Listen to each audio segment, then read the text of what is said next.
In the absence of hope, there's no expectation, there's no aspiration, and there's no career.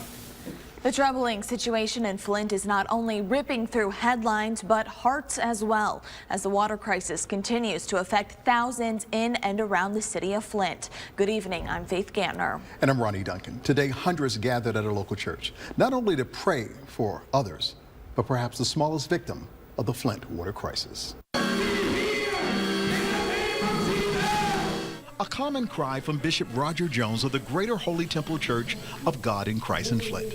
This Sunday, he prays over Tiantha Williams and her 2-month-old baby, Taylor. And for many Sundays over the last 2 years, there have been others. It's almost unbelievable. We're living in a poisoned city. In a city looking for hope. This is a far too familiar sight around Flint as churches and believers reach out for answers. With tears running down her face, this mother is frightened. She is living in a world of the unknown as it relates to the Flint water crisis. Baby Taylor is connected to a heart monitor and an oxygen tank, all because of complications due to the contaminated lead-laced water of Flint.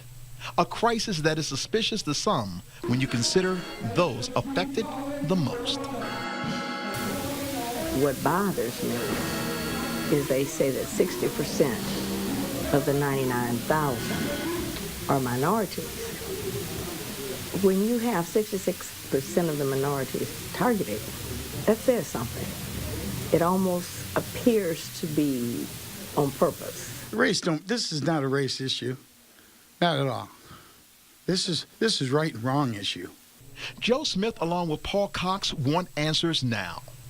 Although Joe and Paul are not members of Greater Holy Temple, they sought the spiritual guidance of Bishop Jones. Recently, Cox was notified that his grandsons had been tested positive for lead poisoning. Maybe the older ones may, because they was going to Flint school.